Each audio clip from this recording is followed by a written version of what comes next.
80. Kalau 1 detik cahaya itu 300.000 kilometer, kalau 1 menit berarti 18 juta kilometer. Kalau 8 menit berarti sekitar 100, kurang lebih 144 juta kilometer. Itu jarak antara planet bumi dan matahari. Nah, itu sebagai gambaran karena saking. Oh ya, karena saking jauhnya alam semesta ini, maka yang digunakan untuk mengukurnya adalah kecepatan cahaya. 1 menit cahaya, 1 detik cahaya, dan sebagainya. Nah, itu gambaran posisi planet bumi dengan matahari sebagai pusatnya. Kemudian gambar yang kedua, Mbak. Gambar yang kedua. Yang biru tadi. Bukan yang masih ya ini yang kosmos ini. Yang kosmos, Mbak. Itu sudah saya ini digeser gini, yang sebelah kanan aja itu ya Pak ya? Yang ini bukan? Ya, sudah.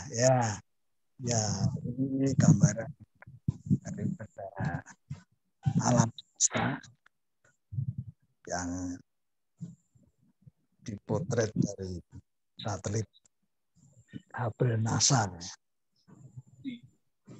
Ini saya ulangi lagi bahwa alam semesta beserta seluruh makhluk-makhluknya adalah emanasi atau pancaran atau bersumber dari Tuhan Yang Maha Esa atau Sang Absolut.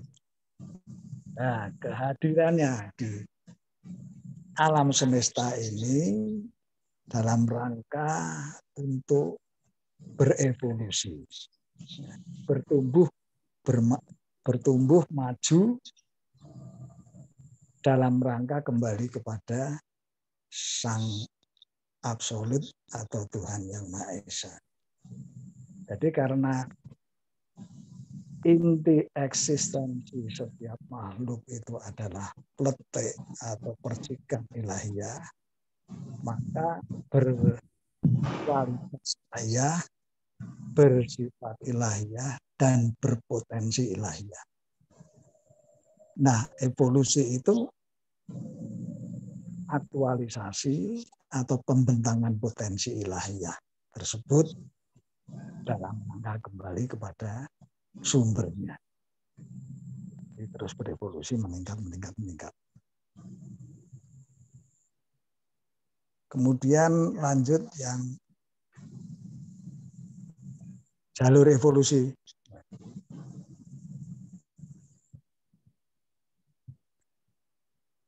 Yang gambar jalur evolusi. Yang mana Pak? Yang ini Pak? Jalur evolusi kehidupan. Ada 2 jalur evolusi. Ya. Nah, gambar ini atau skema ini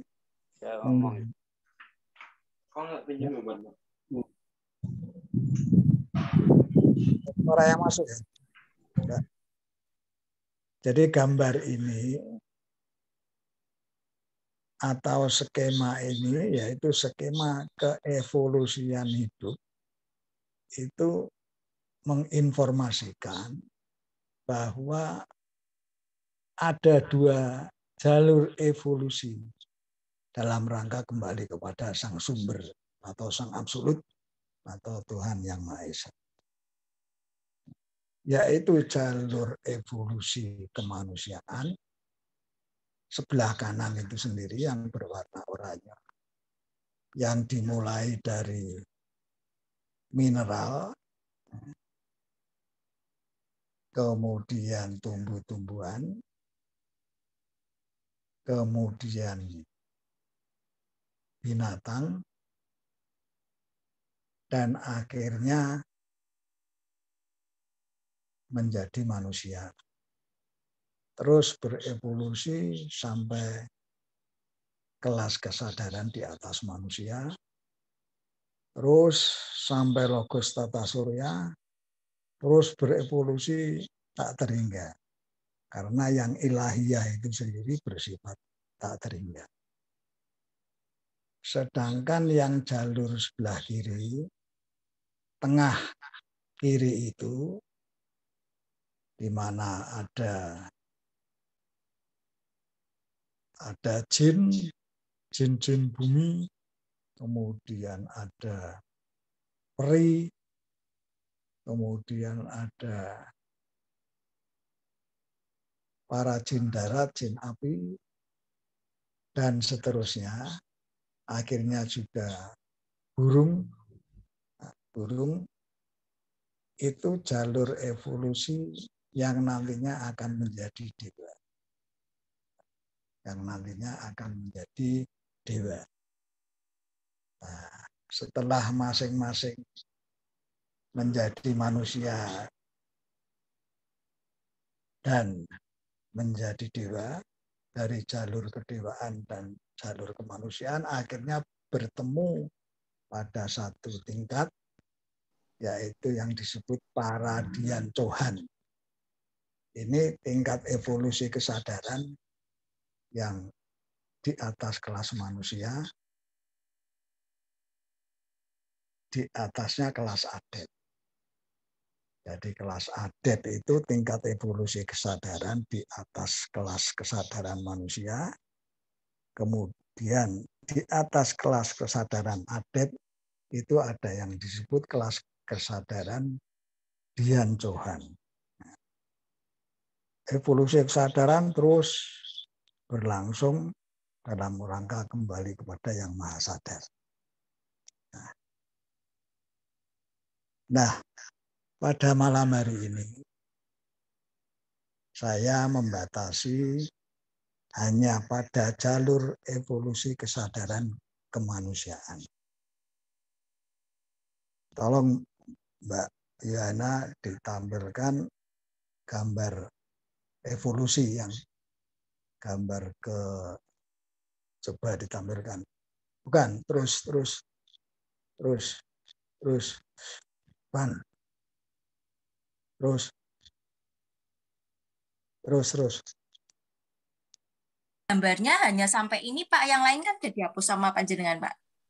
Loh, kok dihapus? Yang tadi kan saya tunjukkan, Pak, kok banyak dihapus. Itu kan ada berapa itu yang dihapus sama panjenengan tuh.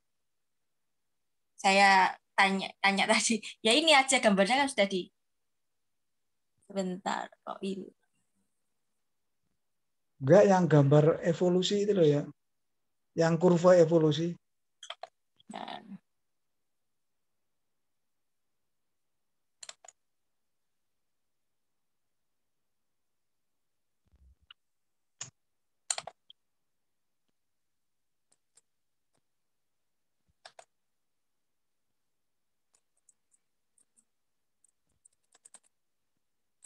Ya. Sebentar. Terus bukan. Terus. Ya ini yang putih ini. Oh iya. Nah, ya Mbak. Ya, coba difokuskan ke situ, Mbak. Oh, bukan yang ini, yang kurva evolusi.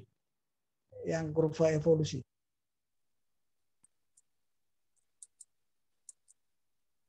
Nggak ada, Pak. Ini aja, Pak, gambarnya. Ini adanya ini aja, tinggal ini aja. Makanya tadi kan banyak dihapus sama Pak Heri itu. Loh, kok dihapus? Apa kepencet ngapus, Pak Heri? Waduh, kok hilang ya? Sayang ya. Iya, tadi tunjukin aja. Lupa kok banyak yang dihapus ya. Waduh, repot ya. Waduh. Sebentar. Ini saja kalau kameranya bisa kelihatan ini. Iya, Pak, kelihatan sih dari sini, cuman nggak besar ya, Pak ya. Waduh, tadi terhapus ya, Mbak? Iya, dihapus sama Pak Heri. Makanya kan banyak yang dihapus, itu ada 6 yang harusnya kan 12 gambar, 6 sendiri sudah dihapus sama Pak Heri tadi yang saya tunjukkan tadi. kok dihapus. Ya, sudah. Ini kelihatan ya? Bisa kelihatan? Iya kelihatan Pak sih dari sini. Cuman kecil kalau pakai laptop mungkin besar.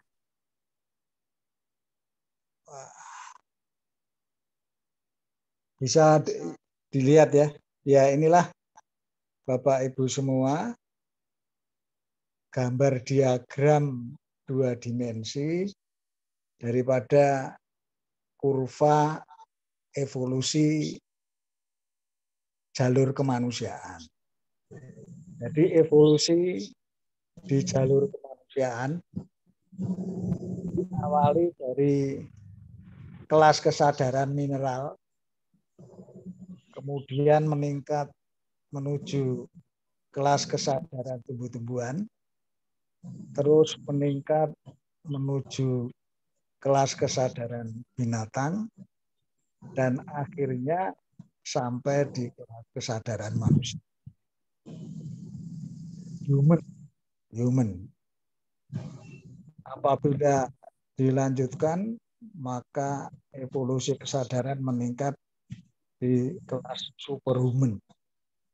Dan peningkatan evolusi kesadaran itu berlangsung terus tak terhingga karena sang sumber daripada percikan itu sendiri bersifat tak terhingga.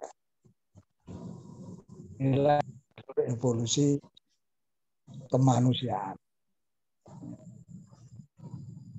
Nah, kita sekarang berada di jalur evolusi kesadaran manusia. Jadi menurut teosofi, alam semesta ini bagaikan sekolah kehidupan, di mana kelas-kelasnya antara lain kelas kesadaran mineral, meningkat menjadi kelas kesadaran tumbuh-tumbuhan, meningkat menjadi kelas kesadaran binatang, meningkat menjadi kelas kesadaran manusia, dan seterusnya tak terhingga. Jadi kesadaran manusia ini hanyalah salah satu kelas jenjang evolusi kesadaran di alam semesta atau di sekolah kehidupan ini. Kesadaran binatang itu adik kelas kesadaran manusia. Sedangkan kesadaran adat itu adik kelas, kakak kelas kesadaran kelas manusia. Nah, dari kepustakaan teosofi itu mengatakan bahwa makhluk yang ada di planet Venus itu kelas kesadarannya satu tingkat di atas kesadaran manusia yang ada di planet bumi ini. Jadi kalau makhluk di planet Venus itu manusia Venus, maka kita ini ibaratnya binatang. Kalau manusia yang berasal dari planet Venus itu dianggap manusia, maka manusia di planet bumi ini seperti kera. Itu jarak tingkat evolusi kesadarannya. Nah, sebagai gambaran bahwa kendaraan ruang angkasa yang digunakan oleh para makhluk manusia planet Venus itu sudah menggunakan kecepatan cahaya. Jadi ya, sedangkan kendaraan luar angkasa manusia di planet bumi itu masih menggunakan kecepatan suara. Ya, bisa dibayangkan, sehingga jarak teknologi yang digunakan itu ibarat jarak kesadaran di antara kedua manusia tersebut. Manusia di planet bumi dan manusia di planet Venus. Jadi manusia di planet Venus itu tingkat evolusi kesadarannya sudah jauh di atas kelas kesadaran kelas manusia. Jadi sekali lagi kelas kesadaran manusia itu hanya salah satu kelas kesadaran pada jenjang si sekolah kehidupan di alam semesta ini. Nah, itu sekarang kita memasuki kelas kesadaran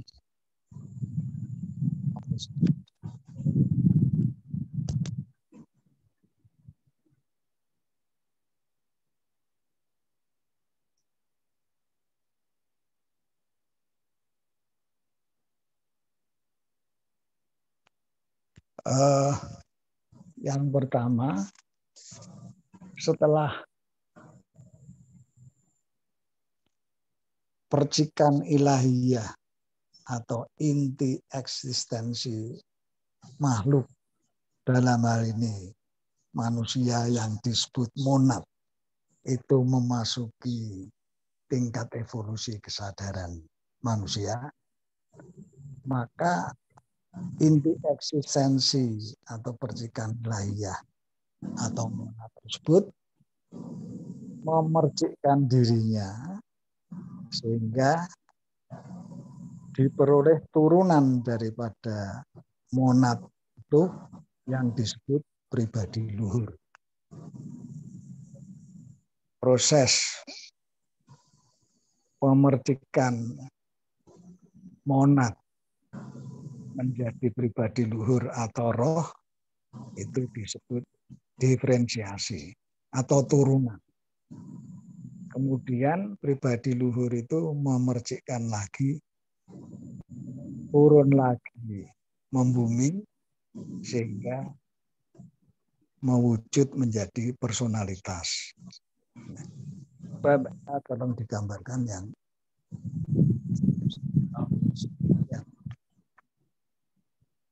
gambar berwarna. Gambar apa? Oh, ya, bentar. Ada Turiatma itu. Oh ya, baik, bentar.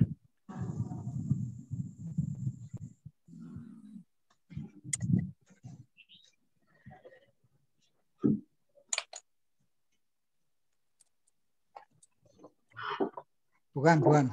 Ya, ini aja. Ini? Ya. Oh, Ibu yang saya hormati, jadi setelah tingkat evolusi kesadaran itu sampai di kelas kesadaran manusia, maka manusia sudah menjadi makhluk yang konstitusinya sempurna, yaitu pletik atau percikan ilahiyah atau monad atau turiatma. Dalam gambar tersebut turiatma. Turiatma itu percikan ilahiyah atau juga disebut monad atau atman, atau bisa juga disebut aku sejati. Kemudian turun membumi, terjadi proses diferensiasi, turun ke alam yang lebih besar sehingga terbentuk pribadi luhur.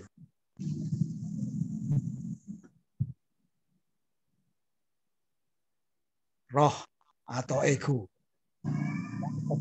dari 3 unsur, yaitu atma, budi, manas.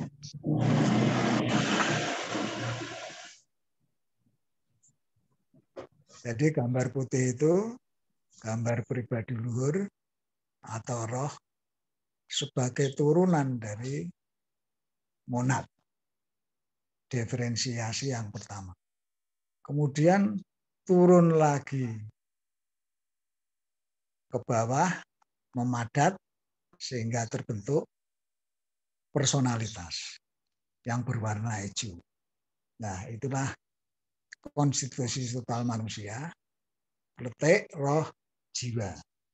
Nah, yang hijau yang paling rendah itu adalah jiwa manusia, personalitas.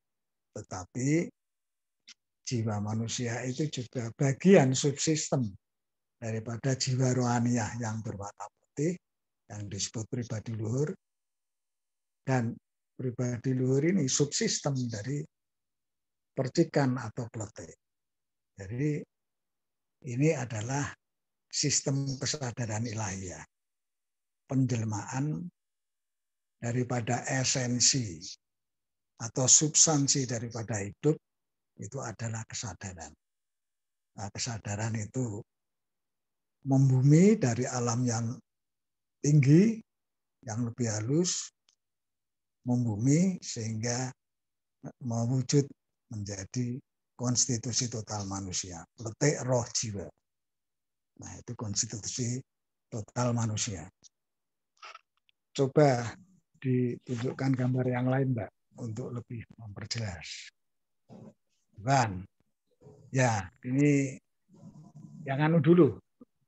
Yang berupa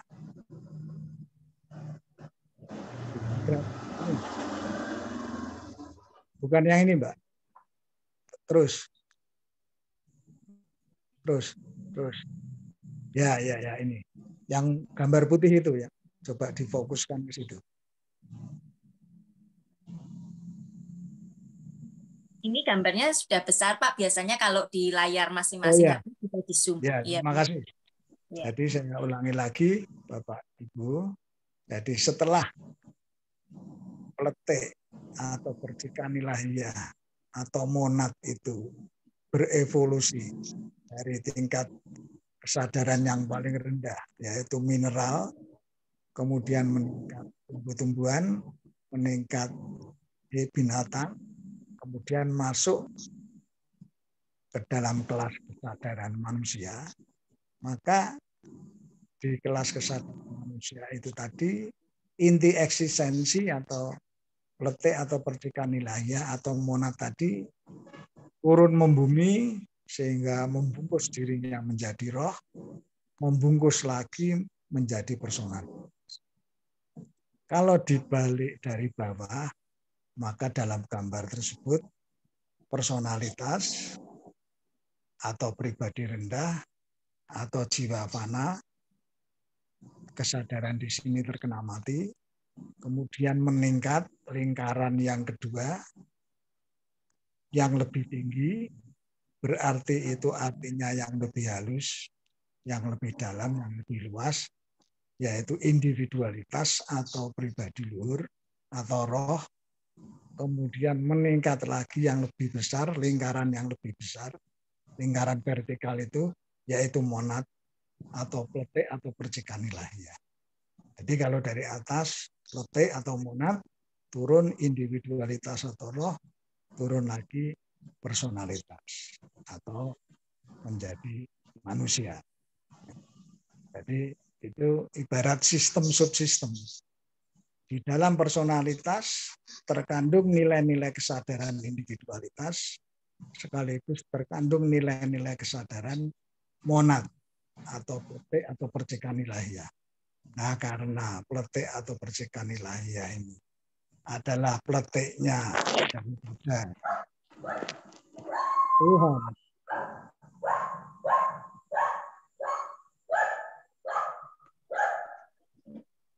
Mohon ya, tolong itu Pak bisa. Sony, tolong saya mute, jangan dibuka lagi ya. Ya. Ya, jadi monggo silakan. ya, jadi dari gambar tersebut lingkaran-lingkaran yang tersusun secara vertikal, lingkaran kecil itu jiwa manusia, lingkaran yang lebih di atasnya lagi lebih besar itu roh, dan lingkaran yang lebih paling besar itu pletik atau percikan ilahiyah. Nyambung dengan yang ilahiyah sebagai sumbernya. Jadi kesadaran ilahiyah turun memercik menjadi kesadaran monadiyah, turun lagi membumi menjadi kesadaran rohaniah atau individuality, turun lagi ke alam yang paling rendah menjadi manusia. Jadi di dalam jiwa manusia itu sekaligus ada unsur roh, ada unsur pletik, dan ada unsur ilahiyah.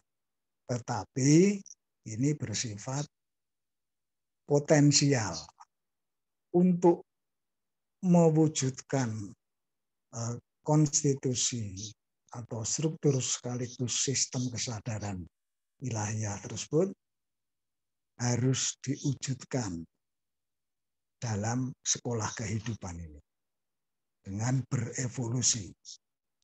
Dengan berevolusi supaya kletik yang sifatnya potensial itu bisa aktual. Nah, itulah tujuan daripada evolusi. Itu konstitusi total manusia. Jadi sekali lagi, setelah sampai di kelas kesadaran, setelah evolusi sampai di kelas kesadaran manusia, maka di situ terjadi atau terdapat konstitusi total manusia, yaitu personalitas atau jiwa fana, atau dalam terminologi kerohanian Jawa itu sedulur papat. Badan wadat, kembaran eteris badan wadat, kemudian badan astral, perasaan, keinginan, emosi, sensasi, dan sebagainya. Kemudian badan mental konkret atau badan pikiran, atau logika, atau kecerdasan intelektual. Itu semua merupakan satu unit kesadaran, suatu entitas kesadaran yang disebut kesadaran jiwa atau personalitas. Kemudian meningkat yang lebih dalam, yang lebih halus. Dalam gambar dimensi, dua dimensi ini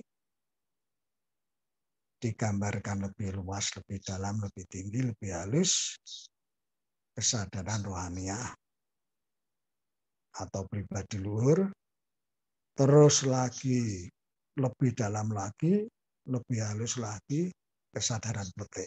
Nah, itulah konstitusi manusia di kelas kesadaran manusia. Nah, ini sifatnya potensial. Pletik tadi kan sifatnya masih potensial. Nah, hadir di dunia ini dalam rangka berevolusi, mengaktualisasikan potensi ilahiyah tersebut supaya menjadi real, menjadi kenyataan. Nah, mungkin sampai di sini tadi ada pertanyaan, coba bisa. Ada pertanyaan ini Ya, Pak, ya. dari Pak Victor, sepertinya panjang sekali. Mau dibacakan atau Pak Victor mau membuka mic, silakan, atau mau saya bacakan? Pak Victor, selamat malam. Malam, buka mic Bu. Ya, boleh. Langsung Mic. Ya. Ya. Ya, jadi ini yang pertama ini Pak Heri, selamat malam. Selamat Sehat malam, Pak. Selalu. Ya, amin. Selamat malam, Pak. Ya. Ya, amin. Apa kabar? Sehat ya? Oke. Pertanyaannya begini Pak, karena setiap kali saya ikut dalam teosofi yang dibahas maupun temanya apapun, strukturnya selalu ini saja yang dikeluarkan. Saya sampai hafal nih struktur. Gambar-gambar ini saya sampai hafal. Ya, yang jadi bikin penasaran tentunya akan berulang kembali, Pak. Berulang itu ini ya, yang saya heran itu ilahiyah beremanasi kemudian menjadi ilahiyah kembali gitu.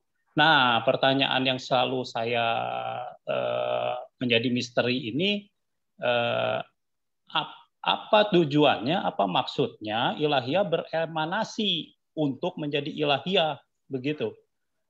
Padahal kalau udah ilahiyah ya nggak perlu beremanasi juga, udah aja kembali ke ilahiyah kan beres gitu. Jadi apa maksudnya ilahiyah ini beremanasi? Bahkan ilahiyah ini beremanasi jadi mineral gitu kan.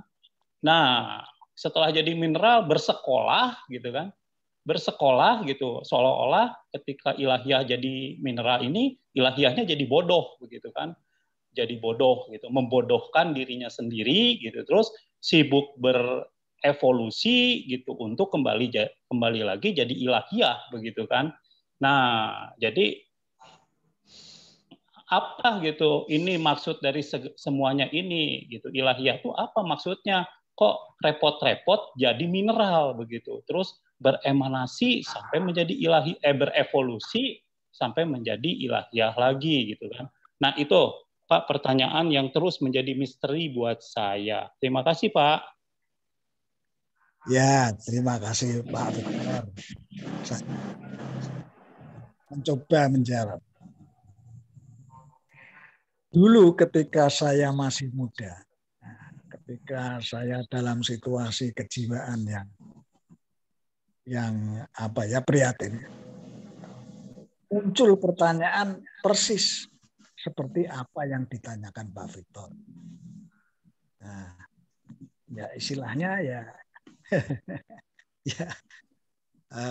kok ya sebetulnya ngapain sih Tuhan kok susah-susah membuat kita membuat kita yang sudah terlanjur punya saudara, punya anak istri, nanti pada saatnya harus berpisah, menimbulkan duka dan sebagainya. Sebetulnya apa sih? Itu pertanyaan saya, itu dulu yang seperti Pak Victor itu dulu pernah juga saya alami ketika saya sedang mencari ketika masih muda. Nah, akhirnya saya ketemu teosofi. Nah, di dalam salah satu tulisan-tulisan dan juga kesadaran spiritual yang saya tangkap bahwa involusi dan involusi atau emanasi atau proses penjelmaan pembabaran dari alam yang paling halus sampai alam yang paling kasar, yaitu mineral, dan kemudian terjadi proses pembalikan dari alam yang kasar terus menuju ke yang lebih halus dalam rangka kembali kepada sang sumber. Ini ibarat napas daripada sang Brahman, daripada napas daripada Tuhan yang Maha Esa atau sang absolut. Jadi ketika menghembuskan napasnya, terjadilah penjelmaan alam semesta ini mulai dari alam yang terhalus terus turun sampai ke alam yang terpadat.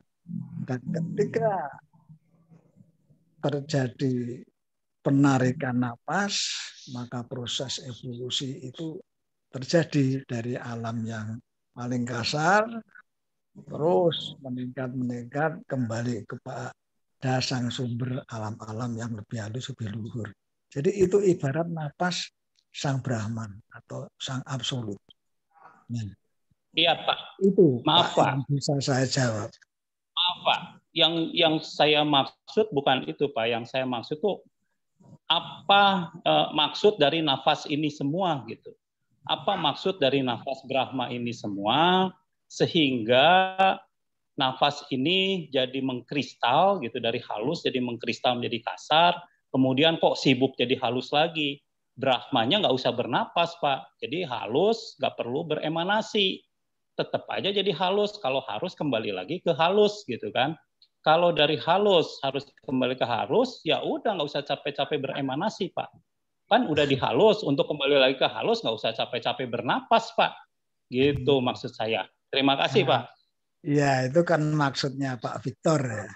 Ya, sebetulnya pertanyaan Pak Victor ini bukan pertanyaan untuk manusia atau kepada saya ya. Itu pertanyaan kepada sang absolut atau yang maha kuasa. Ya, itu sama pernah saya alami juga ketika saya muda, dan itu jawaban yang saya peroleh saya kaitkan dengan buku-buku kepustakaan yang juga pernah saya baca. Jadi penjelmaan atau emanasi atau involusi daripada sang absolut dari alam yang paling halus sampai ke alam yang paling kasar. Kalau di tata surya kita ini ada 7 tingkatan alam, yaitu alam ilahiyah, alam monadiyah, alam rohaniyah, alam intuisi, alam mental, alam astral, baru alam padat. Nah, itu 7 lapis alam di tata surya kita ini merupakan penjelmaan pembabaran emanasi daripada sang absolut. Ya, demikian pula makhluk-makhluknya. Setelah sampai ke tahap yang paling kasar, mineral, terjadi proses pembalikan atau yang disebut evolusi, mulai dari yang kasar kembali kepada yang halus. Ya, ini saya sebagai makhluk ciptaan Tuhan, ya sudah manut saja yang maha kuasa, yang maha pengasih, beliau pasti bermaksud baik. Itu kalau saya seperti itu. Jadi ini ibarat napas, denyut napas sang absolut atau sang Brahman. Kira-kira seperti itu yang saya jawab. Itu Pak. Nah, ya. Saya jadi bertanyanya bertambah, Pak. Jadi kalau saja evolusi terjelaskan, saya kalau bisa evolusi ikut bicara juga. Oh, silakan Pak. Silakan Pak. Ya, Pak Victor, selamat malam. Silakan Pak. Pak Heri izin menyampaikan.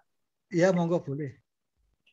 Begini Pak Victor, memang ini adalah studi untuk umum dan teosofi. Yang pertama itu, sehingga apa yang dibabarkan oleh Pak Heri itu betul-betul memang itu adalah pengetahuan dari teosofi. Tetapi di teosofi sendiri ada pengajaran mengenai wiweka atau bisa memilah-milah mana yang baik dan benar. Ya, discrimination atau discernment. Sehingga apa yang disampaikan itu, Pak Victor kan punya core pengetahuannya sendiri nih, ya. Saya nggak tahu apa itu, bisa aja religius agama, bisa aja spiritual, bisa saja yang lain. Nah, pada saat pembabaran teosofi, diharapkan yang peserta dari umum itu bisa menangkap apa yang mau disampaikan, tetapi tidak dipaksa untuk mengerti. Begitu. Jadi ditangkap saja, lalu lakukan ada pilah-pilah mana yang benar dan mana yang salah, tidak sesuai dengan pegangan Pak Victor sekarang, ya itu dianalisa kembali, dikembalikan lagi ke Pak Victor. Kalau tidak puas, itu dicoba ditanyakan mungkin narasumber yang lain yang bisa menjelaskan lebih clear. Begitu Pak Victor. Jadi tidak menyita waktu kalau nanti ada, karena pertanyaan Pak Victor itu dikembalikan lagi ke Pak Victor ya. Setelah pembabaran tadi itu, monggo silakan. Kalau tidak betul ya disampaikan mungkin oke. Tapi jangan memaksakan kehendaknya sendiri untuk membawa apa yang diketahui itu dikonfrontir di teosofi. Kira-kira begitu Pak Victor. Jadi tidak menyita waktu, mungkin ada pertanyaan dari peserta lain. Terima kasih Sisio sama Pak Heri. Maaf Pak Visio. Maaf Pak Visio. Saya tidak ada kaitannya dengan benar salah dan keyakinan agama saya. Saya hanya mengikuti paparan dari Pak Heri. Lalu Pak Heri bercerita soal sebuah siklus dari ilahiyah beremanasi jadi mineral, jadi manusia, bersekolah, begitu menjadi ilahiyah kembali. Nah, siklus itu yang saya tanyakan, apa maksud baik dari semua itu? Hanya itu. Nah, itu kan dan teosofi ini kan bukan untuk kalau tidak tahu ya sudah begitu kan. Teosofi berkomitmen untuk terus mencari tahu. Lagian sebuah evolusi dari mineral menjadi ilahiyah itu juga kan bentuknya sebuah inspiring begitu. Orang-orang teosofi mendapat inspiring tentang proses itu. Nah, sekarang yang saya tanyakan inspiring itu ya boleh dikatakanlah itu sebuah bahasa ilahiyah yang diberikan secara inspiring begitu, tapi hanya yang dijelaskan dari proses mineral menjadi ilahiyah. Nah, terus maksud dari ilahiyah menjadi mineral, itu apa maksudnya begitu kan? Kalau harus menjadi ilahiyah lagi gitu. Udah nggak usah beremanasi dan nggak usah berevolusi, cukup jadi ilahiyah kan beres begitu kan. Nah ini saya pikir kan teosofi akan kalau punya pertanyaan kan akan terus dicari jawabannya menurut komitmen teosofi. Sehingga nanti dapatlah inspiring ilahiyahnya begitu loh Pak. Makasih Pak. Jadi ini nggak ada urusan dengan agama saya, ini hanya logika saja Pak. Dari ya mengerti, ya mengerti Pak Victor. Makanya kan tadi sudah dijawab nih oleh narasumber Pak Heri. Kalau memang kurang memuaskan, Bapak bisa ikut, mungkin ya kalau kurang memuaskan Bapak bisa ikut pembelajaran khusus di teosofi. Karena ini kan pembelajaran studi umum, sehingga untuk menyampaikan ke umum itu tidak gampang juga pengertian dari yang Pak Victor sampaikan tadi. Mungkin ada peserta lain bisa menyampaikan, hanya kan narasumber dalam hari ini Pak Heri sekarang. Jadi saran saya Pak Victor, kalau mau lebih tahu lagi lebih dalam, bisa mempelajari hal itu, dan kalau ternyata menginspirasi bisa diteruskan, tapi kalau tidak ya tidak apa-apa. Ini kan cuma hanya pengetahuan saja, menambah atau bisa saja mengurangi, itu sah-sah saja. Untuk kitab kan Pak Victor kan punya kitabnya sendiri untuk sampai kembali gitu ya. Kumpulan dari semua pembelajaran itu Pak Victor punya kitabnya sendiri. Kira-kira begitu Pak Victor. Jadi bisa didalami nanti. Itu Pak Victor bisa didalami nanti. Justru kitab-kitab pembelajaran itu hanya cerita soal manusia kembali kepada ilahiyah begitu kan. Itu kitab-kitab babaran sering di situ. Nah, misterinya, missing link-nya adalah ngapain ilahiyah menjadi mineral gitu. Kemudian berevolusi menjadi ilahiyah. Itu misterinya gitu. Itu misterinya yang saya jawab. Tadi ngapain juga saya ikut kelas teosofi. Kalau jawaban dari Pak Heri itu cukup. Kalau dari jawaban dari Pak Heri itu harus ditanyakan kepada ilahiyah langsung. Ya, saya pasti tidak akan menemukan kalau saya ikut teosofi, karena menurut Pak Heri jawabannya adalah tanya saja pada ilahiyah begitu. Jadi ngapain saya ikut teosofi begitu Pak? Iya. Jadi ya memang pertanyaan Pak Victor itu sebetulnya konsumsi daripada yang Maha Esa ya, yang Maha Kuasa ya. Nah ini bisa ditempuh Pak Victor dengan melakukan peningkatan kesadaran spiritual. Nah, Pak Victor terus maju berevolusi melalui meditasi dan sebagainya. Nanti pasti akan ada jawab apa yang ditanyakan Pak Victor. Sebagaimana tadi apa yang pernah sudah saya sampaikan, bahwa ini ibarat napas apa ya? Napas raksasa atau napas maha daripada sang absolut atau sang Brahmas.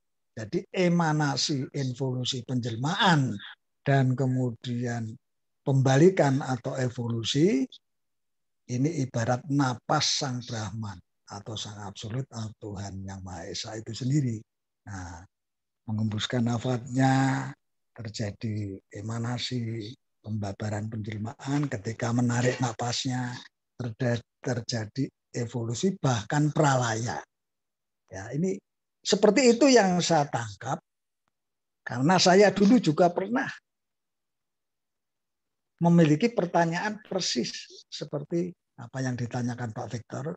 Bahkan saya mempunyai suatu hipotesa bahwa pertanyaan seperti ini akan menjadi pertanyaan setiap manusia dalam perjalanannya berevolusi kembali pada Tuhan. Itu Oke, saya Pak. punya hipotesa. Siap. Saya pas dulu Pak. Saya pas dulu. Ya walaupun saya tidak puas dengan jawaban itu. Ya tapi saya pas dulu saja. Silakan Pak dilanjut. Ya terima kasih. Mungkin yang lain. Pertanyaan Mas Saiful tadi mau ikut berembuk. Langsung Mas Saiful. Monggo Mas Saiful. Oke, terima kasih Pak. Ya, bisa didengar ya? Ya bisa. Oke. Pemahaman tentang teosofi khususnya tentang emanasi ketuhanan itu kalau kita runut secara ajaran itu kan memang ajaran yang sangat kuno, sekuno manusia itu sendiri ya. Bisa dimulai dari ajaran Plato, kemudian Platonis, kemudian iluminasi dan sebagainya. Ini merupakan kalau kita memahami tentang itu semua pakai rasional, ya jawabannya seperti itu tadi. Tapi ingat bahwa pengetahuan itu sebenarnya ada 3 hal. Yang pertama adalah pengetahuan tekstual. Kita baca, kemudian kita pahami sesuai dengan teks yang ada. Kemudian yang kedua itu dengan pengetahuan rasional. Ya, kita menggunakan silogisme, induktif, deduktif, pakai pemahaman logika kita. Kemudian yang kaitannya dengan emanasi tadi, yang pemahaman yang lagi kita permasalahkan ini adalah pemahaman menggunakan akal yang ketiga, yaitu akal intuitif atau spiritual. Sedangkan akal intuitif atau spiritual ini tentunya akan sangat berbeda dengan akal rasional kita, kan gitu. Ini poin pertama ya, tolong bisa dipahami. Karena ketika kita sudah masuk ke dalam dimensi akal intuitif atau akal spiritual, tentunya akan sangat jauh berbeda dengan hal-hal yang kita pahami secara rasional. Karena di sini pengembangannya tentunya lebih luas, bahkan para teosof zaman-zaman dulu itu mengungkapkannya hanya dengan cara puisi dan sebagainya. Bisa dipahami ya? Ini poin yang kedua. Halo, tes? Ya. Tes. Ya. Ya. Oke. Memang dulu pernah saya mengalami seperti pertanyaannya Pak siapa tadi. Ini pernah saya mengalami hal-hal seperti itu. Kenapa ya saya dari Pak Victor ya, dari pemahaman ilahiyah kenapa Tuhan kok kesel-kesel harus seperti itu. Kemudian ada pertanyaan lahir, kalau sudah mencapai kesadaran ilahiyah, terus ngapain? Apa ya berhenti sampai di situ saja? Kan gitu. Ini juga menjadi pertanyaan tentunya. Dulu pernah saya mengalami seperti yang jenengan ungkapkan. Ngapain Tuhan kok harus berinvolusi, kemudian evolusi, kemudian kalau sudah mencapai kesadaran evolusi, kesel-kesel sampai tahap evolusi, tahap ilahiyah, terus ngapain kan gitu. Ternyata pertanyaannya tidak sesempil itu, tidak sesemudah itu. Di dalam pemahaman saya bahwa salah satu kenapa alam semesta itu diciptakan itu karena untuk mengenalku, itu kata Tuhan. Nah, bahasa kitab suci yang saya pahami selama ini. Jadi gini, ini secara rasionalnya ya, memang kita semua alam semesta itu merupakan percikan. Ingat yang namanya percikan itu tidak 1, 2, mungkin jumlahnya miliaran dan tidak terbatas. Ketika percikan ibarat bayi yang kecil itu kan masih belum kesadaran. Ketika sudah mencapai kesadaran ilahiyah, tentunya ada proses yang lebih tinggi daripada itu. Tidak hanya sebatas kita seperti contoh sebagai manusia makan, minum, berkembang biak. Tentunya ada tugas atau mungkin ada sesuatu yang lebih tinggi. Atau mungkin kita akan suatu saat menjadi bagian dari ketuhanan itu sendiri. Akan mengalami contoh lah, mungkin akan memangku di dalam sebuah planet sendiri. Seperti itu. Seolah-olah menjadi Tuhan bagian dari itu, kesadaran itu. Ini yang selama ini saya pahami. Jadi bahwa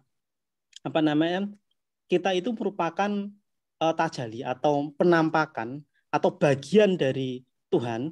Ketika untuk bisa mencapai tahap itu, makanya sebagai jiwa individu, saya mengatakan jiwa individu, itu kan harus mengalami proses itu semua, biar dia itu kaya dengan semua pengalaman. Ketika dia mendapatkan tugas yang baru, maka kekayaan itu dia akan menjadi belajar. Oh, seperti itu.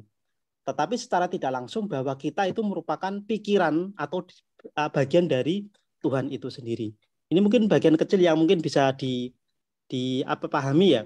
Karena memang otak rasional kita itu sangat terbatas. Tapi coba ketika kita mampu merenung, masuk di dalam diri kita, masuk ke kesadaran yang terdalam, masuk ke tahapan kesadaran spiritual, saya kira pertanyaan ini akan bisa terjawab dengan perasaan. Tapi sangat susah untuk diungkapkan dengan spiritual gitu, dengan rasional. Oke, mungkin ada yang lain nggak? Makasih. Saya jadi malah penasaran nih. Dari si Hui Kwang. Zoom meeting lagi jam 8 mulainya, tapi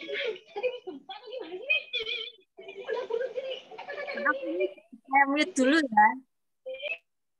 Ya. Mbak, tolong diatur itu Mbak supaya tidak ada suara-suara yang kurang menguntungkan. Ya, saya boleh sedikit nambahkan ya Pak ya.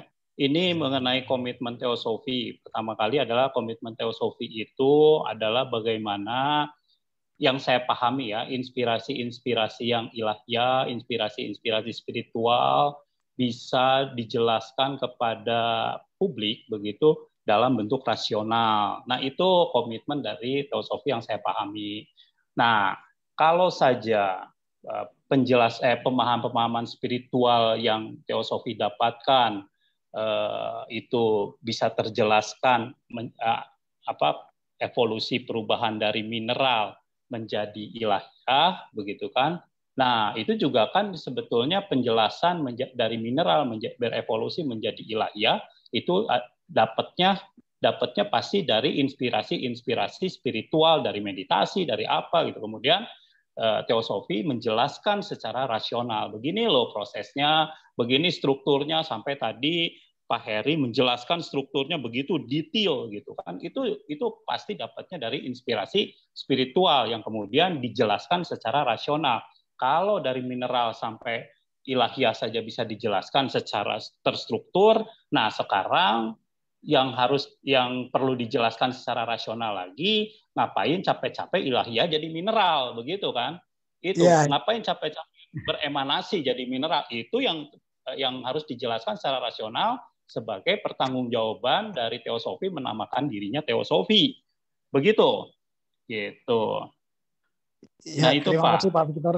Ya, terima kasih. Jadi tadi pertanyaannya bisa disambung ke yang lain ya. Tadi jawabannya juga sudah dibantu sama Ankul, sama Mas Pius. Ya juga ya paham, sebetulnya bagus sih pertanyaannya Pak Victor. Mungkin ini ada Mas yang ada di yang lain ya Pak Heri ya, dilanjut yang lain juga. Ya, pertanyaan yang lain. Ya. Saya tadi merespon karena berkaitan dengan saya, maaf ya Bu Yohana. Karena tadi saya berkaitan dengan saya. Maaf. Iya, untuk selanjutnya, ya terima kasih Pak Victor masukannya juga pertanyaannya. Kemudian ini dari Mas Airlangga, jadi ingat film science fiction Planet of Apes ya, tentang kera yang berjalan tegak dan bisa berbicara dan lain-lain. Jika rekayasa genetika tentang DNA yang ditakuti oleh banyak kalangan, andai perkawinan manusia dengan kera, simpanse yang berjalan tegak berhasil. Evolusi kera dengan manusia ini tingkat kesadaran ilahiyah di mana ini? Iya. Jadi sebelum sampai tingkat kesadaran kelas manusia, disebutkan menurut teosofi bahwa adik kelas kesadaran manusia adalah kelas kesadaran binatang. Nah, tingkat evolusi kesadaran binatang yang paling tinggi, yang siap untuk mencapai tingkat kesadaran evolusi kelas manusia, itu pada umumnya ada pada binatang piaraan. Seperti anjing, kucing, kuda, kera, gajah. Ya, itu dalam buku disebutkan contoh-contoh binatang piaraan yang tingkat evolusi kesadarannya di kelas binatang sudah paling tinggi. Ya, di sini pikiran yang paling rendah, paling sederhana di kelas binatang sudah berfungsi, tapi dalam bentuknya yang paling sederhana. Sebagai contoh, saya dulu pernah memelihara orangutan. Lalu saya kebetulan punya cermin yang besar, saya hadapkan kepada orangutan tersebut. Nah, ternyata tangannya dia berupaya merangkul apa yang ada dalam cermin, dikiranya itu temannya, padahal itu cermin. Nah, ini suatu contoh bahwa sebetulnya kecerdasannya sudah berfungsi. Ya, sudah berfungsi walau dalam bentuk yang paling sederhana. Ya, kemudian saya waktu kecil dulu juga pernah punya anjing. Anjing itu kalau dari jauh tahu tuannya datang, dia langsung berlari menjemput. Ya, jarak sekitar 100-200 meter itu begitu tahu dia lari menjemput terus melunjak-lunjak sampai di rumah. Nah, anjing ini sudah tahu, mengerti siapa tuannya. Demikian pula pernah suatu saat ada pencuri yang sudah membuka jendela lebar-lebar, tetapi anjing ini tahu sehingga menggonggong terus pencuri itu. Akhirnya pencuri tidak berani masuk, pergi, dan kita tahunya baru esok paginya. Tahu kalau jendela itu sudah terbuka. Tapi karena anjing itu menjadi terselamatkan. Jadi rupanya anjing ini juga seperti tahu orang yang bermaksud tidak baik dan orang yang baik. Nah, itu contoh tingkat evolusi kesadaran binatang yang sudah paling tinggi di kelas binatang. Nah, menurut Teosofy, ini jiwa-jiwa binatang yang kesadarannya seperti ini sudah siap menerima pencurahan ilahiyah yang berupa roh.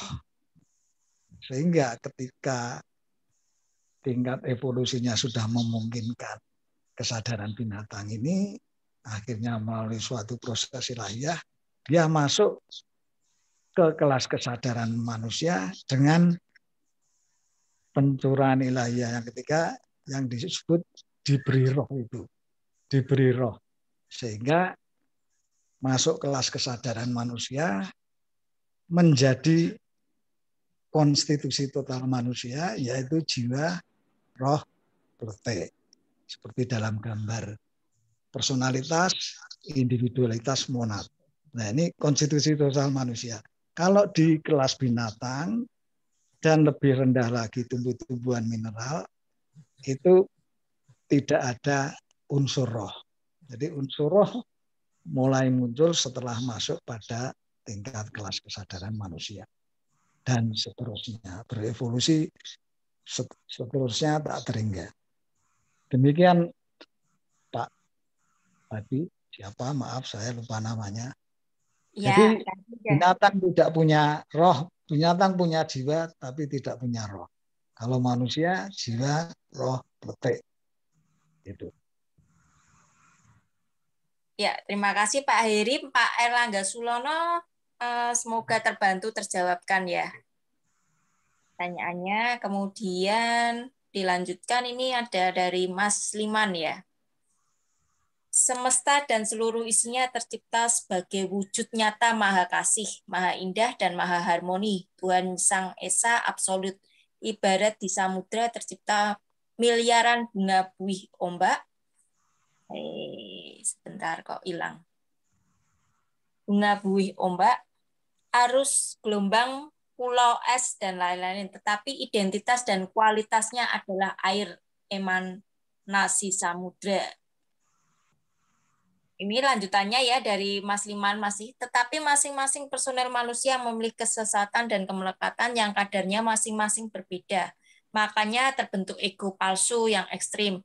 Lalu tidak cukup bijak untuk refleksi, insaf diri, sehingga terjebak dalam siklus kekuatan karma, dan tumimbal lahir sering lupa kultivasi untuk tuntas refleksi diri. Tadinya harmoni bahagia, akhirnya ekstrim duka. Pilihan dan keinginan manusia menjadi keinginan manusia sendiri, jangan bertanya keluar, jangan cari penyebabnya di luar.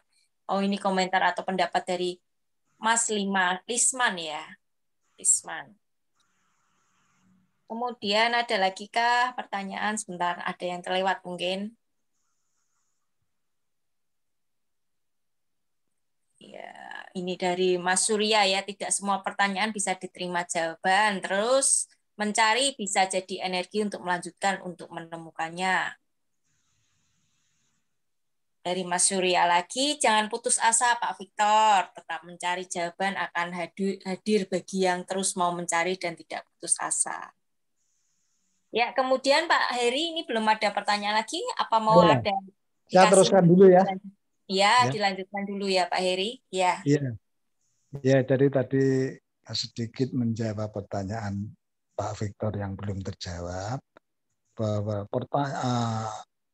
ilmu tentang kearifan ilahiyah, tentang penjelmaan involusi dan evolusi ini sangat maha luas sekali. Ya, ada evolusi di planet-planet lain. Kemudian juga pernah disampaikan bahwa sebelum manusia ini hadir berevolusi di planet bumi, dulu pernah berevolusi di bumi yang namanya bulan, dan sebagainya. Nah, sangat luas sekali. Nah, tapi saya memang membatasi diri, utamanya hanya pada hal yang terkait tingkat evolusi kesadaran di kelas manusia. Sehingga ya seperti ini yang perlu dan bisa saya sampaikan. Karena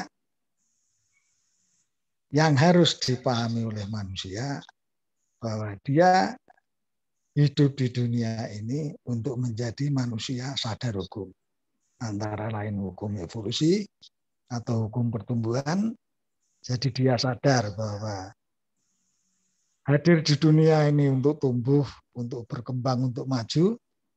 Kemudian kalau waktunya hidup sudah habis tetapi majunya baru sedikit, ya sudah pulang dulu, pulang sekolah.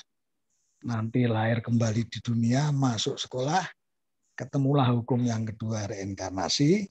Nah, perjalanan kedua hukum ini, hukum reinkarnasi dan hukum evolusi. Di mana hukum reinkarnasi ini merupakan operasionalisasi daripada hukum evolusi, perjalanan keduanya dipandu oleh hukum karma. Itulah pengetahuan-pengetahuan yang saya anggap penting dan perlu untuk diketahui oleh manusia pada kelas kesadaran manusia sekarang ini. Itu pemahaman pemikiran saya seperti itu. Oleh karena itu saya perlu spesialisasi ajaran dan pemahaman di jalur ini. Yang lain-lain itu memang indah-indah, tetapi jalur inilah yang saya sampaikan, yang manusia harus tahu, paham bahwa salah satu tujuan hidup itu menjadi manusia sadar hukum. Baik hukum evolusi, hukum reinkarnasi sebagai operasionalisasi daripada hukum evolusi, dan perjalanan kedua hukum dipandu oleh hukum karma. Itu tambahan saja. Nah, kemudian sekarang saya lanjutkan, kita sudah masuk di kelas kesadaran manusia. Ya. Nah, kelas kesadaran manusia itu tadi dimulai setelah kelas kesadaran binatang. Nah, oleh karena itu, maka di kelas kesadaran manusia itu yang paling rendah adalah yang kita kenal dengan manusia primitif. Coba Mbak Yohana itu ditampilkan yang ada manusia, 5 macam manusia di kelas kesadaran manusia. Oh ya, baik. Lalu ya.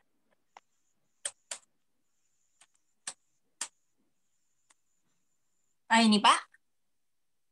Tulisan Benar. ini. Oh 5 ya, macam manusia. Ya, ya. baik. Jadi di kelas kesadaran manusia itu kita kenal ada 5 macam manusia tingkat evolusi kesadarannya. Di mana kelas kesadaran manusia ini merupakan kelanjutan dari kelas kesadaran binatang tadi, sehingga yang paling rendah di kelas kesadaran manusia itu satu manusia primitif. Nah, manusia primitif ini manusia yang perilaku atau tindakannya lebih sebagai ekspresi atau perwujudan daripada badan astralnya. Ya, badan astral. Kan konstitusi total manusia tadi jiwa, roh, betik. Nah, jiwa itu meliputi badan wadak, kembaran eteris, badan astral, badan mental konkret. Nah, ini satu kesatuan merupakan satu unit kesadaran yang disebut jiwa manusia. Nah, jiwa manusia yang paling rendah, yang dicirikan dengan manusia primitif itu, maka tindakannya, perilakunya lebih banyak merupakan ekspresi atau penjelmaan daripada badan astralnya. Emosinya, nafsunya, keinginannya, dan sebagainya, itu yang lebih menonjol. Sehingga akalnya kalah. Oleh karena itu manusia-manusia primitif zaman dulu itu senangnya perang dan sebagainya. Ya. Nah, sekarang ini mungkin di planet bumi ini ya sudah agak jarang lah manusia-manusia primitif, walaupun juga mungkin masih ada sedikit lah di belahan bumi ini. Intinya manusia primitif itu perilaku atau tindakannya sebagai penjelmaan daripada emosinya, nafsunya, keinginannya, yang mana akalnya kalah dengan keinginannya tersebut. Nah, kemudian karena alam semesta ini adalah sekolah kehidupan, pembentangan daripada potensi ilahiyah tersebut, maka dalam proses evolusi lebih lanjut, kita ketemu dengan tingkat evolusi manusia yang kedua dari bawah, yaitu manusia awam. Nah, manusia awam ini manusia yang perilaku atau tindakannya atau sikap mentalnya masih diwarnai oleh subjektivitas. Nah, di sini variannya banyak. Sejauh mana subjektivitas itu berperan dalam mempengaruhi pola pikir atau sikap mental, yang intinya bahwa manusia awam itu sikap mentalnya, perilakunya, tindakannya masih diwarnai oleh subjektivitas.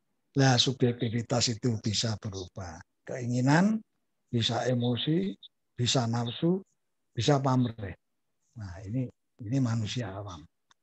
Ya, di mana di dalam setiap tahap ini ada variannya banyak, ya. Variannya banyak, komposisi antara emosi, nafsu, keinginan dan sebagainya dalam mempengaruhi pola pikirnya yang menjadi sikap mental. Di situ variannya banyak. Ya, sampai varian yang paling tinggi, mental konkret atau pikirannya sudah memimpin perasaannya, sudah memimpin emosi, nafsu, keinginan, pamrih, dan sebagainya, tetapi masih ada unsur subjektif. Nah, kemudian meningkat lagi, tingkat evolusi kesadaran di kelas manusia meningkat lagi menjadi manusia ilmiah.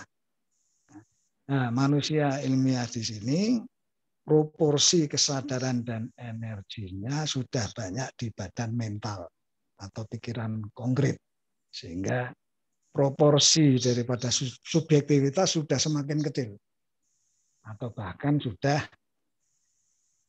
bisa minimal unsur atau faktor subjektivitas ini di dalam mempengaruhi sikap mental. Inilah manusia ilmiah. Meningkat lagi di kelas kesadaran manusia, yaitu manusia rohaniah. Nah, manusia rohaniah di sini unsur kesadaran rohaniahnya atau mental abstraknya sudah mulai berfungsi.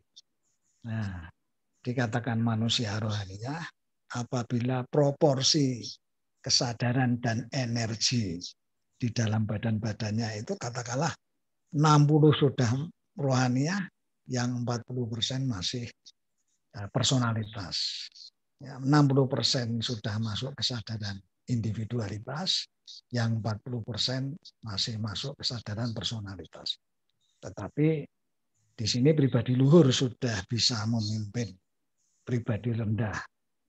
Di sini ciri-cirinya akalnya, logikanya, kecerdasannya sudah berfungsi, bahkan kecerdasan spiritual, dan unsur kasih juga sudah mulai berfungsi. Unsur subjektivitas masih ada, tetapi sudah dikalahkan dengan unsur objektivitas dan kasih yang merupakan ciri-ciri di kesadaran rohaniah.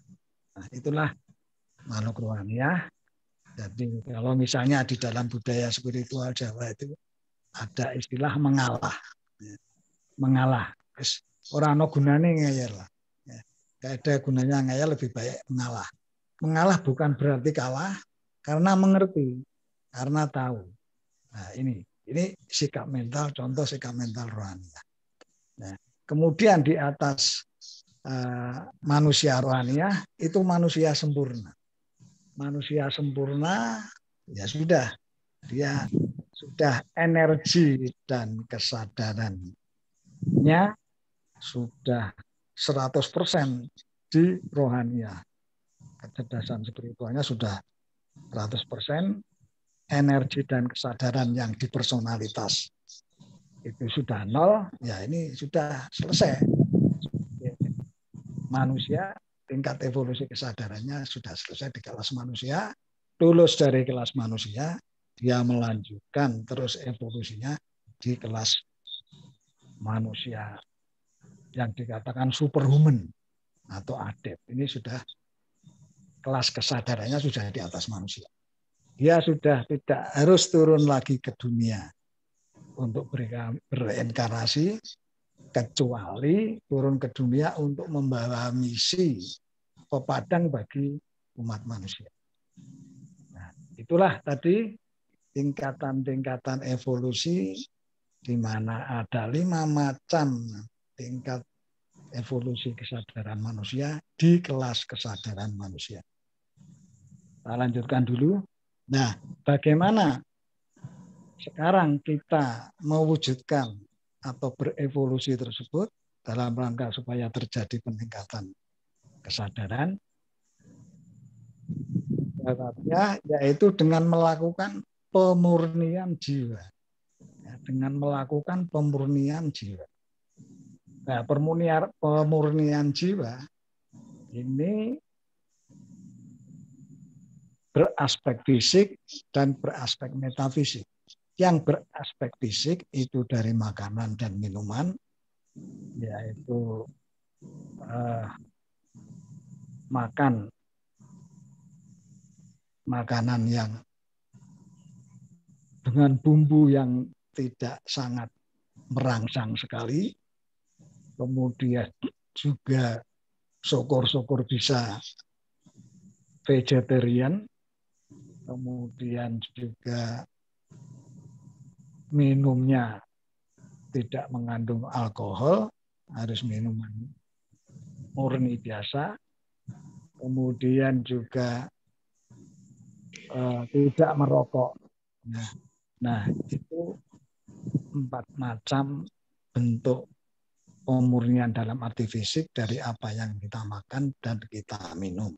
Nah, tidak beralkohol, tidak merokok, tidak makan bumbu-bumbu yang merangsang, demikian pula tidak syukur-syukur bisa vegetarian. Nah, tapi semuanya itu kembali kepada manusianya, evolusioner. Mungkin belum bisa 100% vegetarian, tapi sudah ada kesadaran mengarah ke sana, ya itu sudah lebih baik. Nah, pemurnian fisik ini diperlukan agar jiwa kita ini punya kepekaan terhadap getaran-getaran dari makrokosmos, dari alam yang lebih luhur. Supaya getaran-getaran energi dan kesadaran dari alam-alam yang lebih luhur, yang lebih halus bisa membumi, maka kita harus murni. Nah, tadi pemurnian secara fisik.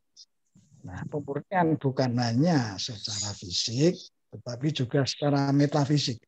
Nah, yang dimaksud pemurnian secara metafisik ini, yaitu daripada gerak-gerik pikiran, perasaan, ucapan, dan kata. Kalau saya tidak keliru, di dalam Al-Quran itu disebutkan bahwa perbuatan yang kamu lakukan sebesar zarah atau atom, baik atau buruk, akan melihat balasannya. Nah, apa perbuatan sebesar atom atau zarah itu? Yaitu tidak lain daripada prasangka, berprasangka atau suudon. Jadi walaupun kita diam tidak berbuat, tetapi kita berprasangka, berpikiran dan berperasaan tidak baik. Nah, dalam terminologi kerohanian tinggi atau kebatinan itu sudah berbuat, karena itu mengotori batin kita, roh kita, kesadaran rohaniah kita yang suci. Oleh karena itu pemurnian metafisik dimulai dari pemurnian pikiran, perasaan, ucapan dan tindakan. Nah, ini ya harus baik. Nah, kita jaga harus baik semata-mata supaya energi dan kesadaran rohaniah yang luhur itu bisa membumi. Nah, itu pemurnian fisik maupun metafisik. Nah, kemudian juga berpuasa. Ya. Berpuasa ini intinya mengendalikan hawa nafsu. Kalau hawa nafsu bisa terkendali, bisa diminimalisir, maka akan terjadi self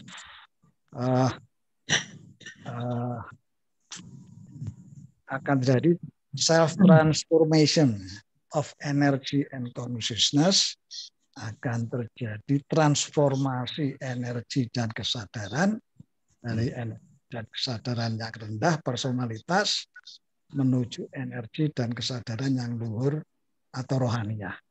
Nah, itu kalau orang berpuasa itu energi yang bawah, yang rendah itu bisa diminimalisir dan akan bertransformasi untuk menuju ke rohaniah, energi dan kesadarannya. Sehingga orang kalau berpuasa dilakukan dengan baik dan benar, maka pada akhir puasa akan terjadi peningkatan kesadaran yang lebih baik dibanding sebelum puasa. Nah, sebab puasa bukan hanya makan dan minum, tetapi juga puasa penglihatannya dari hal-hal yang buruk, pendengarannya tidak mendengar hal-hal yang juga tidak baik, pendengaran hanya untuk mendengar hal-hal yang baik, penglihatan matanya mendengar untuk melihat hal-hal yang baik, demikian juga ucapannya juga yang baik, tidak ucapan-ucapan yang kurang baik, dan mana ucapan ini juga utusan daripada pikiran dan perasaan. Nah, itu tadi pemurnian fisik, metafisik, dan juga berpuasa sebagai isu sentral spiritual manusia hidup di dunia sekarang ini, di planet bumi, apapun dia bangsanya, agamanya. Itu isu sentral spiritual. Pemurnian personalitas atau jiwa agar terjadi peningkatan energi dan kesadaran rohaninya. Sesuai apa yang menjadi tujuan hidup manusia di dunia ini untuk maju, untuk berevolusi. Jadi hidup kita ini tidak sia-sia. Nah, selain pemurnian fisik dan metafisik dan juga puasa tadi,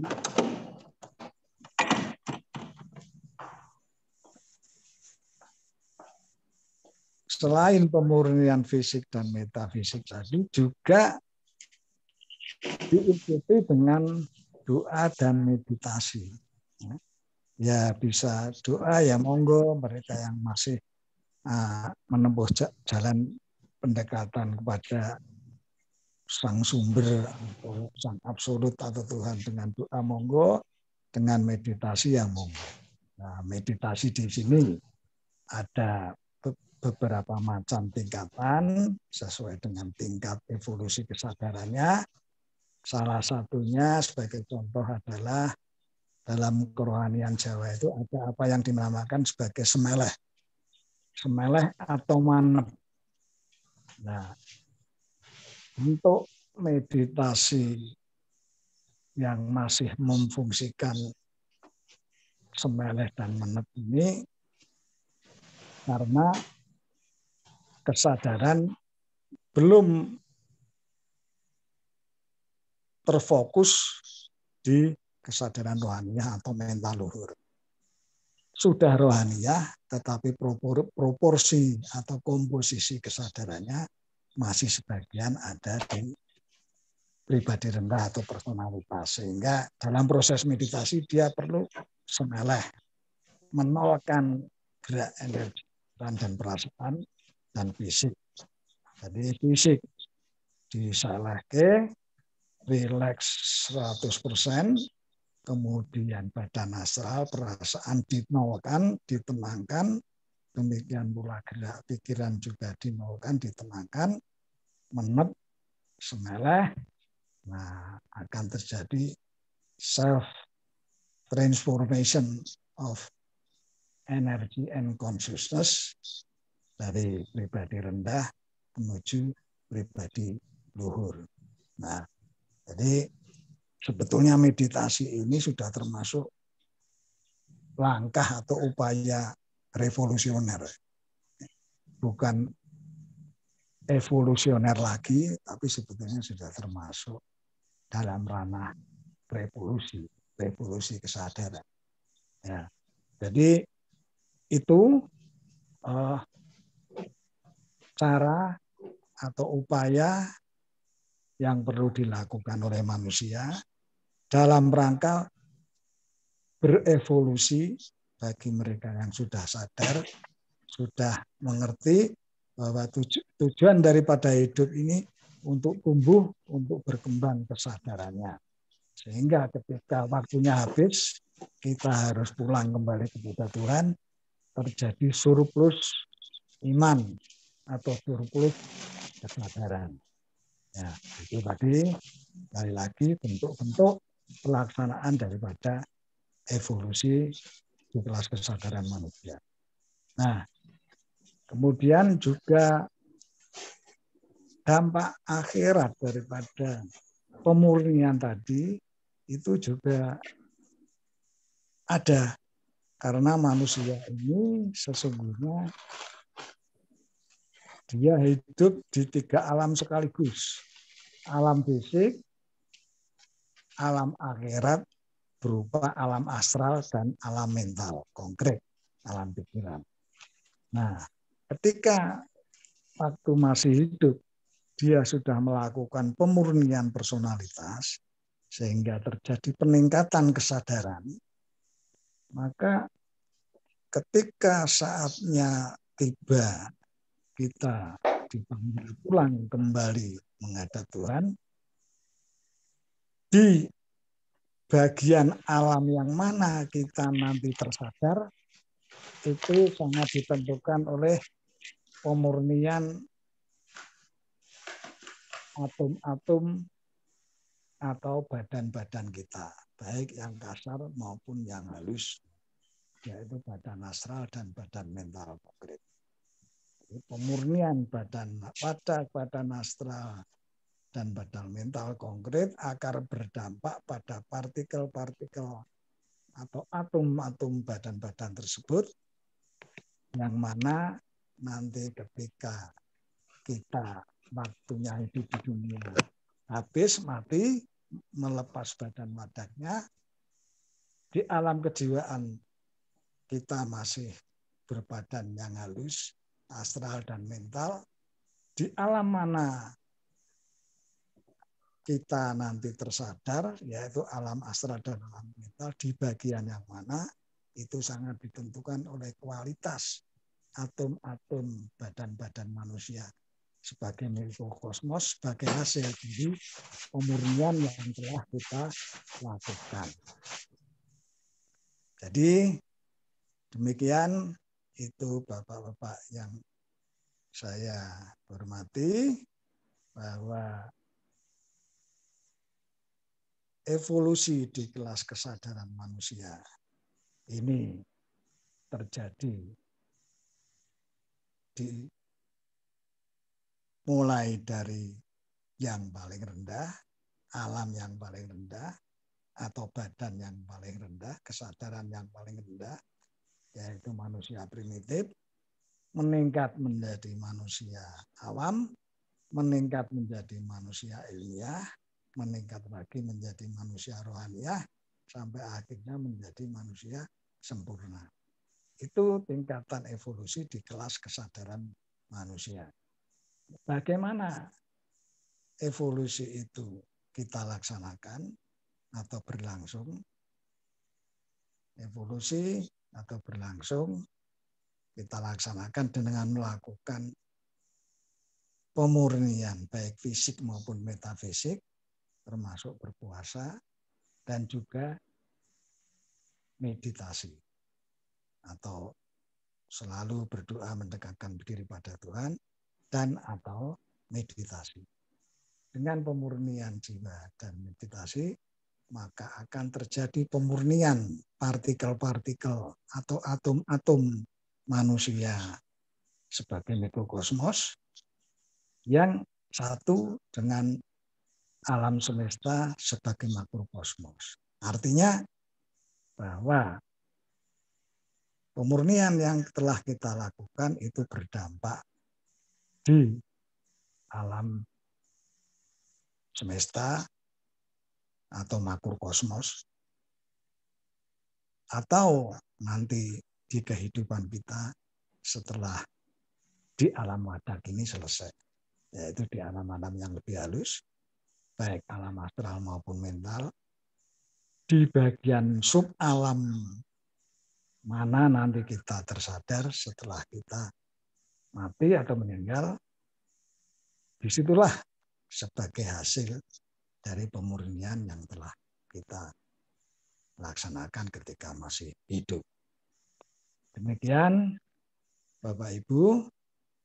Nah, nanti kalau kita masih sudah melakukan pemurnian personalitas, waktunya sudah habis kita pulang, tetapi belum selesai, belum sempurna, ya nanti dilanjutkan di kemudian waktu, lahir kembali, sekolah lagi dalam kehidupan. Sekolah kehidupan ini untuk terus berevolusi sampai menjadi manusia sempurna. Nah, di buku teosofi juga disebutkan bahwa evolusi di kelas kesadaran manusia ini dilakukan sebanyak rata-rata pada umumnya 777 kali kehidupan. Di mana 700 kali kehidupan adalah sebagai manusia liar, 70 kali sebagai manusia yang berbudaya, dan 7 kali kehidupan yang terakhir sebagai manusia yang dipimpin dari dalam batinnya sendiri. Nah, ini untuk terus. Jadi tadi seperti pertanyaan Pak Victor, ya terus silahkan saja berevolusi, nanti saya yakin akan menemukan jawabannya. Ya, peningkatan evolusi kesadaran spiritual, terus nanti dibimbing dari dalam batinnya, nanti saya yakin akan menemukan jawabnya, akan menemukan pengertian. Demikian Bapak Ibu yang bisa saya sampaikan materi pada malam hari ini dengan topik pemurnian jiwa. Waktu saya kembalikan kepada pembawa acara atau moderator. Monggo kalau ada 15 menit pertanyaan. mungkin ini saya bacakan yang ada pertanyaan ya Pak. Ini ya, monggo. Komentar ini yang dari Pak siapa nih, Hendriono ya. Apakah masih di sini panjenengan Pak Hendi? Apa bukti terjadinya reinkarnasi? Jangan karena ada kesamaan, jangan-jangan hanya ada karena kesamaan DNA. Ya, terima kasih. Selain dari buku-buku yang ada, maka bagi mereka yang mencari kesejatian atau mencari Tuhan, atau juga mempelajari ajaran-ajaran teosofi, maka dari pengalaman yang saya alami, kita akan mendapat jawab kebenaran daripada hukum reinkarnasi itu dari peristiwa-peristiwa yang kita alami. Ya, sebagai contoh, saya dulu pernah ketemu dengan tokoh teosofi Indonesia. Ketika pertama kali saya bertemu, beliau ini orang yang berspiritual tinggi, ucapannya ucapan manusia rohaniah yang sadar bahwa ucapan ini berdampak. Kalau baik ya baik, kalau buruk ya buruk. Karena beliau orang yang spiritual tinggi, sehingga ucapannya selalu benar. Saya yakini benar. Ketika pertama kali bertemu, beliau mengatakan, kalau sekarang ketemu, berarti dulu pernah ketemu. Sekarang melanjutkan saja. Nah, itu apa ucapan yang disampaikan beliau ketika pertama kali saya pernah bertemu sekitar tahun 1976 atau 45 tahun yang lalu. Ya, jadi dalam kehidupan saya dulu saya sudah belajar spiritual. Ya, dengan beliau. Nah, kemudian karena ada hubungan ikatan batin yang kuat, dalam kehidupan sekarang ini saya lahir kembali, ketemu lagi dengan beliau. Nah, makanya beliau mengatakan, kalau sekarang ketemu, berarti dulu pernah ketemu. Sekarang melanjutkan saja, ketemu dengan ajaran-ajaran teosofi yang menyampaikan antara lain sangkan paraning dumadi atau involusi emanasi itu tadi, hukum karma, reinkarnasi, evolusi, dan sebagainya. Nah, ya itu. Padahal saya baru ketemu sekali itu dengan beliau. Beliau sudah mengatakan kalau sekarang ketemu berarti dulu pernah ketemu. Nah, berarti saya dulu sudah pernah hidup dan sekarang saya hidup lagi dalam rangka untuk terus berevolusi dalam sekolah kehidupan ini. Yang kedua juga mengalami kejadian yang katakanlah tidak menyenangkan. Jadi saya hidup ini, sambil contoh saya saja gampang. Jadi saya ibarat berjalan dalam hidup ini sudah saya upayakan secara hati-hati. Alhamdulillah saya terjatuh juga. Nah, padahal saya sudah berupaya perjalanan hidup saya ini saya usahakan hati-hati. Kok alhamdulillah jatuh juga, saya mengalami hal yang tidak menyenangkan. Nah, ini dari mana? Nah, saya berusaha mencari, ini ternyata karma. Dalam hal ini karma buruk yang harus saya jalani ya, dalam kehidupan sekarang ini sebagai akibat dari perbuatan dalam kehidupan yang dulu. Nah, di mana dalam kehidupan yang dulu karena sesuatu emosi yang tidak terkendali saya melangkah salah, dan setelah saya kesadaran cukup kuat, kesalahan saya itu dibekalkan saya dalam turun ke dunia hidup di sekarang ini, dalam wujud saya nyaur atau membayar karma atau ngunduh woe pakarti. Padahal saya sudah berusaha hidup ini saya hati-hati aja nanti nyusah ke orang lain, tapi kok jatuh juga. Ini dari mana? Nah, ini dari kepada kehidupan saya yang dulu. Nah, ini sekaligus menjawab hukum karma dan hukum reinkarnasi. Demikian, makanya salah satu tujuan hidup di dunia ini menurut teosofi kita untuk menjadi manusia sadar hukum. Baik hukum evolusi, hukum reinkarnasi sebagai operasionalisasi daripada hukum evolusi, dan perjalanan keduanya dipandu dengan hukum karma. Dan ini tidak bisa hanya mendengar dari omongan orang masuk telinga kanan keluar telinga kiri, tapi ini soal kesadaran. Ini soal kesadaran spiritual. Jadi kalau kita semua mau paham, ya kita harus melakukan peningkatan kesadaran spiritual, berevolusi, nanti kita akan mendapat banyak pelajaran.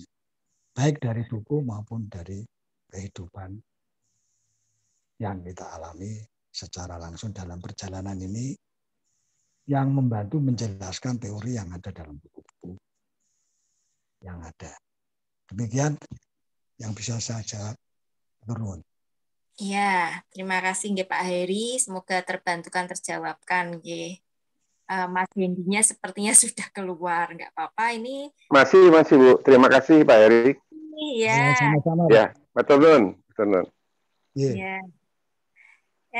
Untuk yang lainnya sepertinya cuman menambahkan komentar sama Pak Victor ya, intern ini sepertinya belum ada pertanyaan lagi ya. Atau yang mungkin terlewatkan terbacakan bisa mengingatkan saya ada pertanyaan yang belum terbacakan mungkin. Karena ini panjang-panjang sepertinya hanya berkomentar intern aja, nggak ada lagi ya. Belum ada lagi. Ya, belum ada lagi nggih? Atau saya yang terlewat terbacakan? Saya mau bertanya. Ada pertanyaan yang saya belum dijawab. Pak, Bu. Iya? Ya, tadi ada pernyataan bahwa di Venus itu ada makhluk yang peradabannya lebih baik dari manusia. Itu tahu dari mana itu pernyataan itu? Apakah Teosofi pernah ke Venus begitu untuk melihat makhluk-makhluk di Venus, atau ada makhluk Venus yang pernah ke bumi atau ketemu dengan Teosofi terus menceritakan saya orang Venus gitu dan peradabannya lebih bagus dari manusia gitu. Nah, karena menurut sampai sejauh ilmu pengetahuan pakai kamera ke Venus, di Venus itu tidak ada kehidupan begitu. Nah, jadi tahu dari mana bahwa di Venus ada makhluk hidup yang peradabannya lebih bagus dari manusia? Itu Pak pertanyaannya. Ya, terima kasih. Jadi buku-buku teosofi yang terutama buku-buku yang pokok itu dari manusia sempurna atau adept. Adept atau manusia sempurna yang sudah kelasnya di atas kelas kesadaran manusia. Di mana adept yang menerima murid itu disebut sebagai master. Di antaranya 2 orang itu sebagai pendiri dari teosofi dari alam gaib, yaitu Master Kotomi dan Master Moria. Master Kotomi itu dulu pernah hidup sebelum menjadi manusia sempurna. Dia pernah hidup sebagai Pitagoras. Ya, kita kenal ada hukum Pitagoras. Jadi 2 makhluk sempurna ini atau adept yang mengambil peran untuk ikut membimbing evolusi manusia di planet guru dengan berfungsi sebagai master, yang berarti dia menerima murid. Nah, master ini kemudian memberi inspirasi kepada 2 orang tokoh teosofi, pendiri teosofi secara kelembagaan di dunia, di planet bumi, yaitu Ibu Blavatsky dan H.S. Olcott. Satu dari Rusia, kebetulan satu dari Rusia, satu dari Amerika. Ini yang mendirikan Perhimpunan Teosofi pada tahun 1875 secara kelembagaan, tetapi inspirasinya langsung dari alam luhur, yaitu 2 master itu.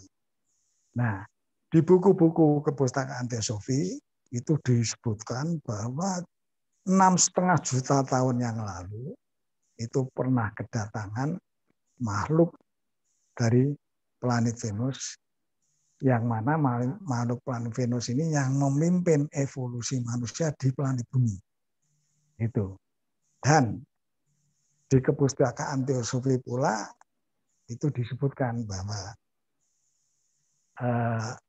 yaitu bahwa tingkat evolusi kesadaran manusia di planet Venus itu 1 tingkat dari tingkat evolusi kesadaran manusia di planet bumi. Kalau mereka manusia, kita adalah kera. Berarti kalau mereka manusia, kita adalah binatang. Binatang yang tingkat evolusinya lebih tinggi, sudah lebih tinggi, yaitu kera. Di situ ditulis seperti itu.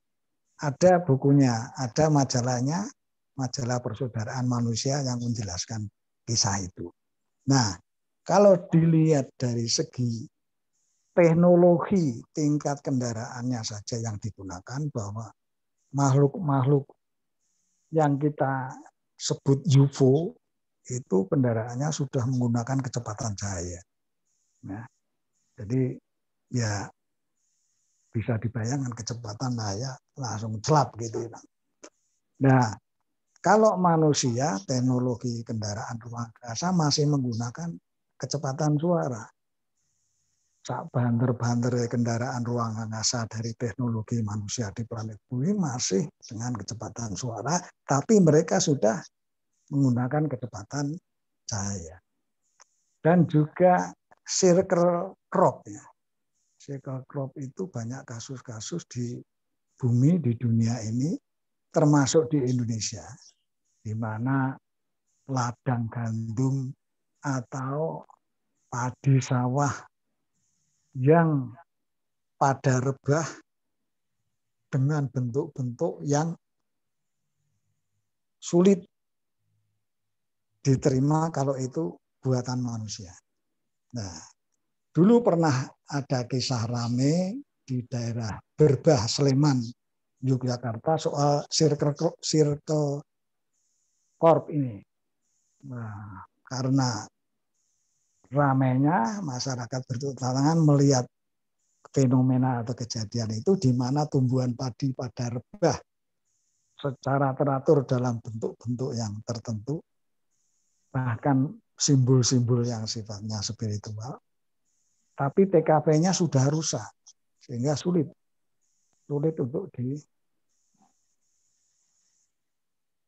dianalisa objektivitasnya. Kemudian pindah lagi di lain tempat, masih di daerah Sleman, Yogyakarta sana, tetapi ini pernah didatangi polisi juga, TKP-nya sudah rusak juga. Nah, yang terakhir itu di daerah Magelang, antara Salatiga dan Magelang. Di sana juga ada circle crop yang sempat didatangi oleh aparat kepolisian dan TKP-nya masih murni, belum rusak oleh karena manusia yang pada berdatangan. Dan itu polisi menyatakan ini murni karena belum rusak oleh manusia yang berdatangan untuk melihat itu. Nah, itu 3 kejadian terakhir yang ada di Indonesia. Sedangkan banyak kejadian di belahan bumi yang lain, circle crop ini, yang mana ladang gandum, ladang sawah atau padi pada rebah dengan bentuk yang teratur, simetris, bahkan membentuk simbol-simbol rohani atau spiritual. Dan banyak kejadian-kejadian lain yang diceritakan oleh manusia di planet bumi yang melihat UFO atau unidentified flying object atau benda terbang tak dikenal. Dan di buku teosofi menyatakan bahwa itu adalah makhluk dari planet Venus yang tingkatan evolusi kesadarannya sudah lebih tinggi daripada manusia di planet ini. Dan dari planet Venus itu pula yang memimpin evolusi planet manusia di planet bumi yang disampaikan oleh teosofi. Oke. Nah, saya kira itu, Pak Victor. Ya, spekulasi saintifik ya, spekulasi saintifik, Venus itu adalah planet yang dingin, yang memungkinkan, yang tidak memungkinkan adanya makhluk hidup. Lebih memungkinkan Mars yang lebih hangat daripada bumi. Itu memungkinkan adanya makhluk hidup. Karena bumi ini dalam situasi hangat, maka terjadilah sebuah dinamika atom yang memungkinkan terjadinya kehidupan, begitu. Nah, jangan-jangan bukan dari Venus, begitu. Mungkin dari tata surya lain di galaksi Bima Sakti ini. Karena galaksi Bima Sakti ini kan banyak berbagai bintang, begitu kan. Dan bintang ini kan punya tata suryanya masing-masing. Nah, jangan-jangan di bintang yang lain dengan tata surya yang tepat, ada planet yang hangat, lalu ada kehidupan, dan peradabannya lebih maju, jangan-jangan dari situ yang datang ke bumi, bukan dari Venus begitu. Tetapi menyatakan itu Venus secara saintifik itu menjadi pernyataan yang spekulatif gitu, spekulatif. Dan kalau misalnya makhluk ruang angkasa itu adalah berdasarkan dari satu planet hangat, dan planet hangat ini bukan hanya bumi satu-satunya, sedangkan bintang itu bisa miliaran dalam satu galaksi, dan galaksi itu di alam semesta juga bisa miliaran lagi gitu.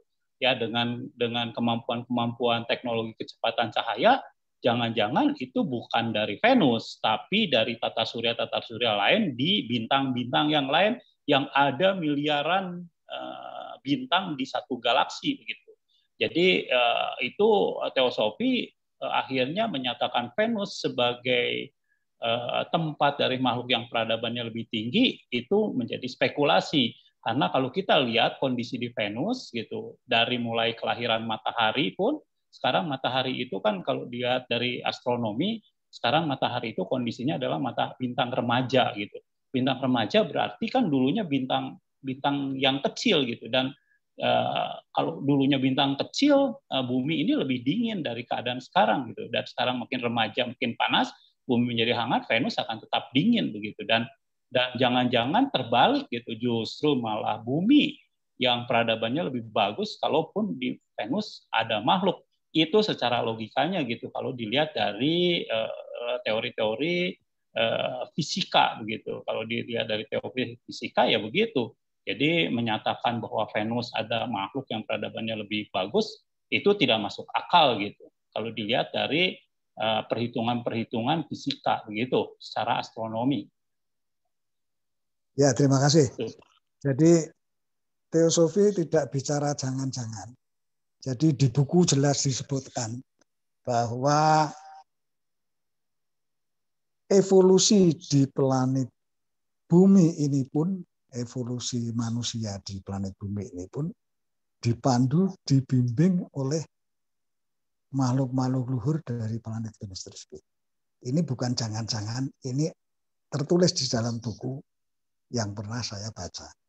Yang kedua, bahwa teosofi yang beraspekkan fisik dan metafisik jelas tidak bisa hanya didekati dengan sains fisik. Ya, tidak bisa didekati dengan hanya sains fisik. Sains fisik hanya sepertujuh menguak daripada misteri yang bersifat metafisik. Jadi tidak bisa masalah spiritual hanya didekati dengan kecerdasan intelektual atau sains fisik, tidak bisa. Harus memfungsikan kecerdasan spiritual. Di mana kecerdasan spiritual atau mental abstrak yang difungsikan, ini sekaligus juga mental konkret akan berfungsi. Namun demikian, untuk memahami masalah persoalan spiritual dan kesejatian ini, yang difungsikan adalah kecerdasan spiritual. Jadi sains okult, bukan sekedar sains fisik. Di mana fisika berakhir, di situ metafisika mulai. Nah ini dunia metafisika ini yang masih belum terjangkau oleh sains fisik. Saya kira itu apa yang bisa saya jawab. Terima kasih. Ya. Terima kasih Pak Heri. Ini waktunya juga sudah jam 22:06 ya. Saya kira saya sudahi dulu seperti biasanya jam 10 sudah selesai dulu ya. Terima kasih untuk Pak Victor dan teman-teman semuanya. Sebelum acara disudahi, seperti biasa akan saya bacakan afirmasi untuk penutup. Sebaiknya mendengarkan dulu afirmasi penutup ini. Jangan meninggalkan dulu. Begitu Pak Heri akan menambahkan komentar lagi untuk penutup mungkin Pak Heri. Ya, matur nuwun saja kepada semua Bapak Ibu yang telah hadir dan berperan aktif dalam bincang-bincang pada malam hari ini. Mohon maaf bila mana ada kekurangannya. Sekian. Wassalamualaikum warahmatullahi wabarakatuh. Waalaikumsalam. Waalaikumsalam. Waalaikumsalam warahmatullahi wabarakatuh. Waalaikumsalam warahmatullahi wabarakatuh. Makasih Pak Heri. Ya, sami-sami. Sebentar saya akan membacakan informasi dulu ya. Terima kasih. Bimbing aku dari ketidakbenaran pada kebenaran. Bimbing aku dari kegelapan pada terang. bimbing aku dari kematian pada hidup abadi. Om Shanti. Shanti. Ya, terima kasih semuanya. Selamat malam. Malam. Malam. Pak Heri, terima kasih. Selamat malam. Selamat malam, Mbak. Semuanya saja. Hitungan ketiga akan saya tutup ya. 1, 2, Rahayu. baik, 3, saya tutup ya. Terima kasih. Rahayu, Pak.